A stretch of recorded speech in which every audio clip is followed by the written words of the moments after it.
Mic on कर दीजिए शेर अफजल मरवा साहब का। Thank you madam speaker. मेरे हल्के NA41 लकी मरवत से आवाम आए हैं, धरना दिया है नेशनल असम्बली के सामने। ये मरवत बैठानी कौमी तहरीक के चेयरमैन इनामुल्लाह साहब और 1 पॉइंट एजेंडा हैं। लकी मरवत में सन 1993 से 1993 से एक कांग्लोमरेट है सीमेंट इंडस्ट्री की, लकी सीमेंट नाम से पहचानी जाती है। लकी सीमेंट 1993 से ऑपरेशनल हुई और अभी तक जो डिविडेंड में ये दिखाते आए हैं अरबों से ज़्यादा, यानी बिलियंस में इन्होंने डिविडेंड दिखाए हैं, इनकम है। 1993 से लेकर 2024 तक CSR की मद में, सरफेस रेंट की मद में और रॉयल्टी की मद में लकी सीमेंट ने लकी के अवाम को एक दीला तक नहीं दिया है और इसके खिलाफ लकी के अवाम से रापा एहतजाज हैं। इन्होंने एक अस्पताल खोला, वेलफेयर हॉस्पिटल, वो भी कराची में। 5000 इनके एम्प्लॉइज़ हैं और जो स्टेटिस्टिक्स है मेरे पास 44 एम्प्लॉइज़ वो भी गार्ड्स वगैरह वो लकी मरवत से हैं, बकाया सारे दीगर अजला या सूबों से लगाए गए हैं। मेरी इस्तदा ये है कि ये जो अवाम बेटी हैं धरना दिए, मिनिस्ट्री ऑफ इंडस्ट्री जो है अगर इस हवाले से कोई रिपोर्ट तलब कर ले कि क्यों कर कानून को एडहेयर नहीं किया जा रहा। CSR में 5% इन्होंने अपने डिविडेंड्स में से इलाके के लोगों को देनी है। न कोई एक स्कूल बनाया, न एक सड़क बनाई, बल्कि उल्टा ये है कि वहाँ पत्थर काटने से और पहाड़ों को काटने से बहुत ही ज़्यादा पोल्यूशन फैल चुकी है। शेख बदीन का पहाड़ है, तकरीबन आधा किलोमीटर ये काट गए हैं इन सालों में कालिया। नेचुरल ब्यूटी भी हमारे इलाके की ख़राब हो रही है, रिसोर्सेज इस्तेमाल हो रहे हैं। ऊपर से जो सड़कें सूबाई हुकूमत बना लेती है उन सड़कों पे हेवी ट्रॉलर से ये सीमेंट ले जाते हैं, सड़कें 2 माह में बैठ जाती है। तो लिहाजा ये मेरी इस्तदा है मिनिस्टर फॉर इंडस्ट्री से कि CSR बाइंडिंग है और इसी तरह सरफेस रेंट देना और रॉयल्टी देना, इसका ताल्लुक जो है थोड़ा बहुत प्रोविंशियल गवर्नमेंट से बनता है, लेकिन मेन जो रिस्पॉन्सिबिलिटी है वो फेडरल जो इंडस्ट्रीज की मिनिस्ट्री है वो उनसे रिलेट करती है। Thank you so much. Now the further discussion on the motion of जी सप्लीमेंट्री सनाउल्लाह मस्ती खेल साहब।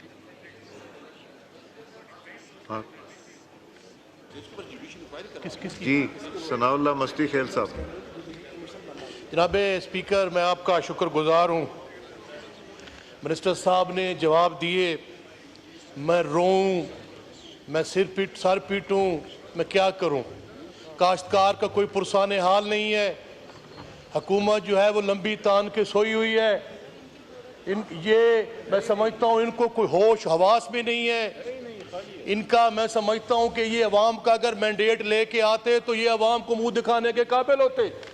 ये अवाम को मुंह दिखाने के काबिल नहीं है। खुदा की कसम सर, मैं अभी सीधा गांव से आ रहा हूँ। परसों मैं गया हूँ सर एक जगह फाता देने के लिए काड़ती के पास। वहाँ काफ़ी लोग काश्तकार बैठे हुए थे। मैंने कहा बेटा कैसे गंदम बेच रहे हो? आखिर जी हम तो 6000 रुपए की ले रहे हैं जी।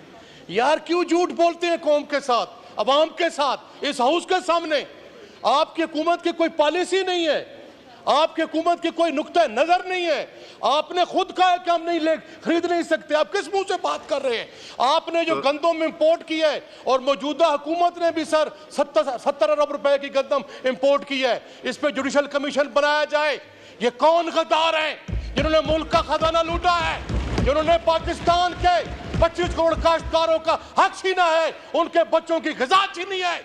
अगर कोई शामिल होगा तो उनका अवाम गिरबान पकड़ेंगे। ये हुकूमत फेल हो गई है, नाकाम हो गई है। अभी तो इन्होंने जुडिशल कमीशन क्यों नहीं बनाया? मुझे अफसोस होता है। मेरा भाई मिनिस्टर साहब यहाँ आया हुआ है, टाई लगा के बैठता है, बात करके चले जाते हैं, कोई पुरसाने हाल ही नहीं। सवाल रोना आता है हमें खुदा की कसम। सवाल जमींदार का बेटा है, वकील बन गए हो तुम यार। तुम हक की बात तो करो। अब मैं चैलेंज करता हूं पूरे हाउस को, जी। मेरे साथ आए। मियां रियाज हुसैन पीरजादा बैठा है, जमींदार का बेटा है, जमींदार है, वो बैठा है, वो हमारे बैठे हैं भाई पाकिस्तान पीपल्स आप पार्टी सवाल वाले, कीजिए। ये भी जमींदारों की औलाद बैठे हैं। रशीद अकबर खान निवानी बैठा है, सवाल खड़े होकर कीजिए। यहाँ कह दे कि यहाँ पंजाब में गंदम की खरीदारी शुरू नहीं हुई। अमीर मुकाम बैठा है, अमीर मुकाम तो पहाड़ी इलाके के, वहां गंदम नहीं होती। तो ये जुल्म, मेरा कहने का मैं सर क्वेश्चन मेरा ये है कि स्पीकर साहब इस पे जुडिशल कमीशन बनाया जाए, जिन्होंने मुल्क को लूटा है, जिसने ज्यादती की है, उनको करारवा की सजा दी जाए। जी मिनिस्टर साहब सर मेरे पास कोई ऐसा जादू नहीं कि मैं तकरीर का जवाब दूं, फिर मुझे 1.5 घंटे की तकरीर करनी पड़ेगी नहीं, और नहीं, मुझे अभी भी और- मुझे भी डेस्क बजवाना पड़ेगे। अच्छा। काश वो सवाल करते मैं उसका जवाब देता। सर तकरीर का जवाब तो नहीं हो सकता। मैंने ये बात तफसील के साथ, आप सुन लेना सर, आप सुन लें। मैं अगर मेरे भाई इससे खुश होते हैं मैं टाई खोल देता हूँ, उसके अलावा बताएं मैंने क्या क्या खोलना है। बात ये है नहीं, आप देखें, आप वो बात करें आप जी एड्रेस द चेयर, आप एक संजीदा, अगर आप एक संजीदा मामले को Serious issue. संजीदा मामले को आप गैर संजीदा और तमाशा बनाएंगे तो उसका जवाब यही है। मैंने अर्ज की है, मैं खुद काश्तकार का बेटा हूँ, जी। का बेटा हूँ, मेरे से ज्यादा नहीं पता, आपको भी उतना ही पता है जितना मुझे पता है। जी। मैंने अर्ज की है कि जो वफाकी हुकूमत ने मस्ती खेल साहब 40% इजाफा कर सकती थी, हमने कर दिया। हमने रकम जो थी वो कर्ज लेके गंदम खरीदी, इसलिए कि जिस हद तक वफाक जख्मों पे मरहम रख सके रखे। सूबों को वफाक डिक्टेट नहीं करता। आप इसी ऐवान ने 18वीं तरमीम मंजूर की है, सूबों का अपना इख्तियार है। सूबों ने वो कहते हैं जी कि हम 460 अरब का किसान पैकेज दे रहे हैं ताकि वो कॉम्पनसेट कर सके। गंदम खरीद के 22% मार्कअप पे रख के जब फरोख्त की जाती थी तो आटे की कीमत गरीब आदमी के लिए 6,000 से तजावज़, 7,000 से तजावज़, 8,000 से तजावज़ करती रही है। आप सबको मालूम है इस बात का। आटे की कीमत नीचे आई, ज़िम्मेदार परेशान है।